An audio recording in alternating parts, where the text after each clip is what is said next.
Class 12th chemistry का VVI objective questions करने वाले हैं कंपार्टमेंट एग्जाम 2024 के लिए। आज की इस वीडियो में हम लोग सारा वीवीआई क्वेश्चंस करने वाले हैं। और आपके लिए एक इम्पोर्टेंट नोटिस है, जो बच्चे अभी तक पीडीएफ नहीं लिए हैं फिजिक्स और केमिस्ट्री का, तो आप लोग फिजिक्स और केमिस्ट्री का पीडीएफ जरूर से ज़रूर ले लीजिए। उसी पीडीएफ से आपका सारा ऑब्जेक्टिव क्वेश्चंस आएगा। 200 ऑब्जेक्टिव क्वेश्चंस का पीडीएफ है 49 रुपया में। बहुत बच्चे पीडीएफ ले लिए हैं और अपना तैयारी भी पीडीएफ से शुरू कर दिए हैं। जो बच्चे अभी तक पीडीएफ नहीं लिए हैं तो आप लोग ज़रूर से ज़रूर पीडीएफ ले लें, क्योंकि पीडीएफ से ही आपका सारा ऑब्जेक्टिव क्वेश्चंस मैच करेगा। पीडीएफ में जितना भी क्वेश्चंस है, आपका जो सिलेबस का जो चैप्टर है उसी चैप्टर से सारा का सारा ऑब्जेक्टिव क्वेश्चन तैयार किया गया है। तो आप लोग फटाफट जो भी फिजिक्स और केमिस्ट्री के जो बच्चे पीडीएफ नहीं लिए हैं, आप लोग ले लीजिए। बहुत बच्चे लेकर अपना तैयारी शुरू कर दिए हैं। आप लोग भी तैयारी शुरू कर दीजिए, क्योंकि अब कंपार्टमेंट का फॉर्म आ चुका है और अब जल्द ही कुछ दिनों के बाद, एक आध महीना के बाद आप लोगों का एग्ज़ाम भी शुरू होगा। तो आपके पास ज़्यादा टाइम नहीं है, पीडीएफ ले लीजिए और तैयारी शुरू कर दीजिए। तो चलिए बिना देरी के क्वेश्चन नंबर 1 से स्टार्ट करते हैं।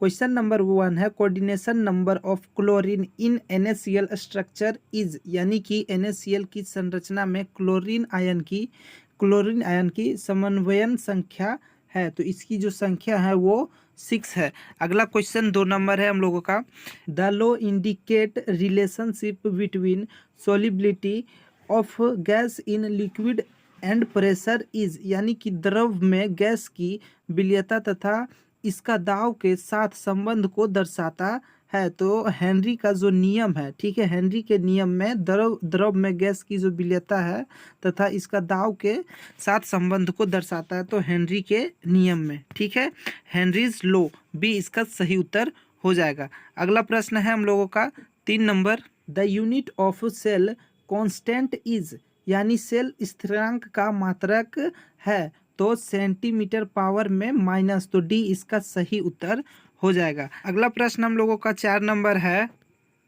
Radio active disintegration is an explain of, यानी कि रेडियो एक्टिव रेडियोधर्मिता एक उदाहरण है।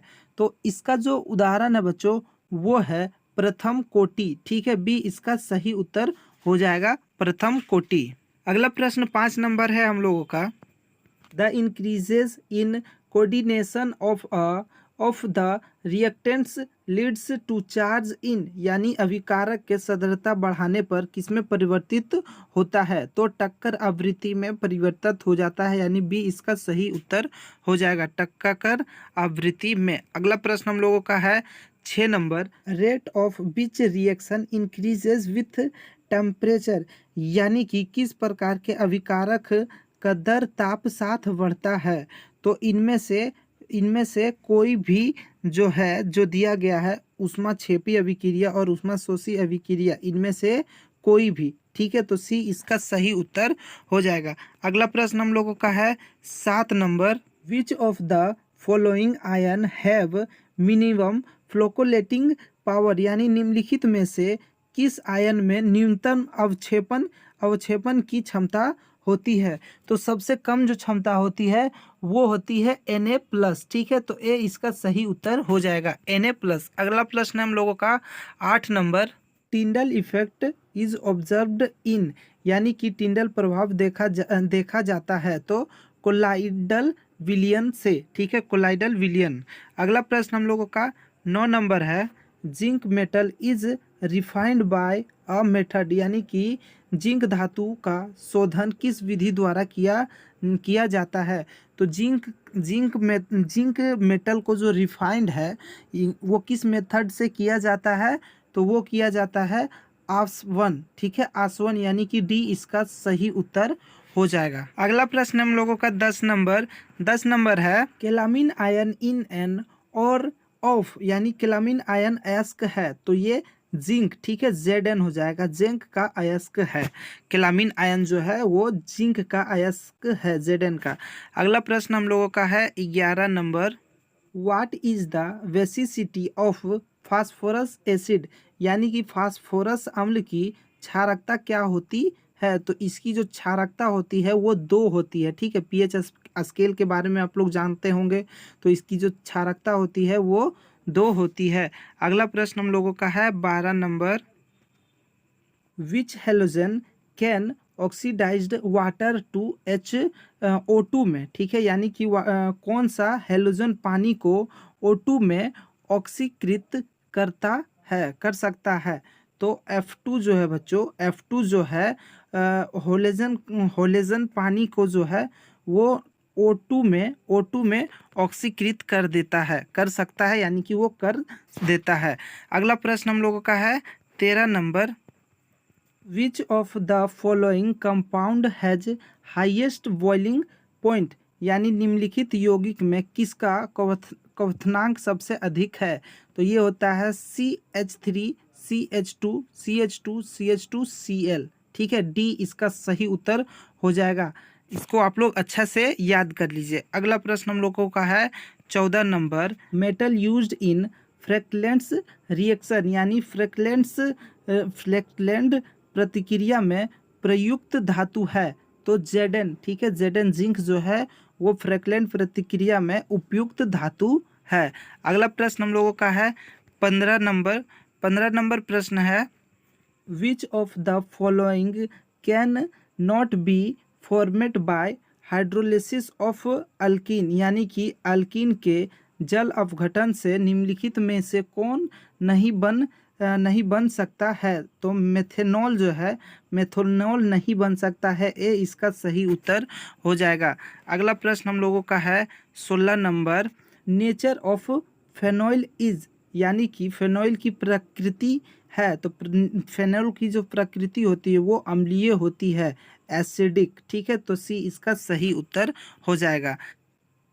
17 नंबर है, if formaldehyde and conc KOH are treated together we get, यानी कि यदि फॉर्मल्डिहाइड और संद्र KOH की एक साथ अभिक्रिया की जाए तो हमें प्राप्त होता है, तो हमें मेथेनॉल प्राप्त होता है, ठीक है, बी इसका सही उत्तर हो जाएगा, मेथेनॉल प्राप्त होता है। अगला प्रश्न हम लोगों का है 18 नंबर, तो सी, यानी सी के साथ जो ये ग्रुप बना हुआ है, ये जो समूह है, देख लीजिए आप लोग एक समूह को, ये सब क्वेश्चंस आपके पास जब भी आएगा तो आप लोग देख लीजिए, सी के साथ 2 R है इस तरह से, और ऊपर में 2 बॉन्ड के साथ 2 E के साथ O है। तो आप लोग ये किस, यानी इस ग्रुप का क्या नाम है, इस ग्रुप का नाम हमसे पूछा जा रहा, तो इस ग्रुप का नाम है कीटोन, ठीक है, कीटोन, तो डी इसका सही उत्तर हो जाएगा, कीटोन। अगला प्रश्न हम लोगों का है 19 नंबर, 19 नंबर है हम लोगों का, IUPAC name of the compound, यानी कि ये जो कंपाउंड बना हुआ है यौगिक का IUPAC नाम है। तो इसका जो IUPAC जो नाम है वो है प्रोपेन टू एमीन, ठीक है, प्रोपेन टू एमीन, इसका बी सही उत्तर हो जाएगा, प्रोपेन टू एमीन। अगला प्रश्न है हम लोगों का 20 number, what is the common name of the simplest aromatic amine, यानी कि सरल एरोमेटिक एमीन का सामान्य नाम क्या है। तो बेंजील एमीन इसका सरल नाम है, एरोमेटिक एमीन का जो सरल सामान्य नाम है वो बेंजील एमीन नाम है, तो बी इसका सही उत्तर हो जाएगा। अगला प्रश्न हम लोगों का है 21 नंबर, 21 नंबर है, glucose does not react with, यानी कि ग्लूकोज किसके साथ प्रतिक्रिया नहीं करता है। तो ग्लूकोज जो है NaHSO3 के साथ प्रतिक्रिया रिएक्ट नहीं करता है, रिएक्शन नहीं करता है। अगला प्रश्न हम लोगों का है 22 नंबर, 22 नंबर है, which is a fat soluble vitamin, यानी कि वसा में घुलनशील विटामिन कौन सा है, यानी कि वसा में कौन सा विटामिन जो है वो घुलनशील है, तो वो है विटामिन ए, ठीक है, विटामिन ए जो है वो वसा यानी कि फैट के साथ सोल्यूबल है, घुलनशील है। अगला प्रश्न हम लोगों का है 23 number, which of the following is aerosol, ठीक है, एरोसोल, यानी कि निम्न में से कौन सा एरोसोल है। तो एरोसोल जो होता है वो कहलाता है स्मोक, ठीक है, धुआं जो है वो एरोसोल में आता है। अगला प्रश्न हम लोगों का है 24 नंबर प्रश्न है the process of settling of colloidal particles is called, यानी कोलोलेडी कणों के नीचे बैठ जाने का प्रक्रम कहलाता है। तो ये जो प्रक्रम है वो सकंदर कहलाता है। ठीक है, सकंदर। तो सी इसका सही, तीसरा नंबर जो है ये सही उत्तर हो जाएगा। 25 नंबर प्रश्न है which of the following acids is a tribasic acid, यानी कि निम्नलिखित में से कौन सा अम्ल त्रिक्षारीय है। तो हमें बताना है कि त्रिक्षारीय अम्ल कौन सा है इसमें से। तो H3PO4 जो है वो त्रिक्षारीय एसिड है। तो बच्चों अभी हमने पूरा एक सेट किया है। ठीक है, 25 क्वेश्चंस किए हैं और भी आप हमारे चैनल पर इसी तरह का क्वेश्चंस आते रहेंगे। आप लोग PDF ज़रूर खरीद लीजिए 200 ऑब्जेक्टिव क्वेश्चंस का।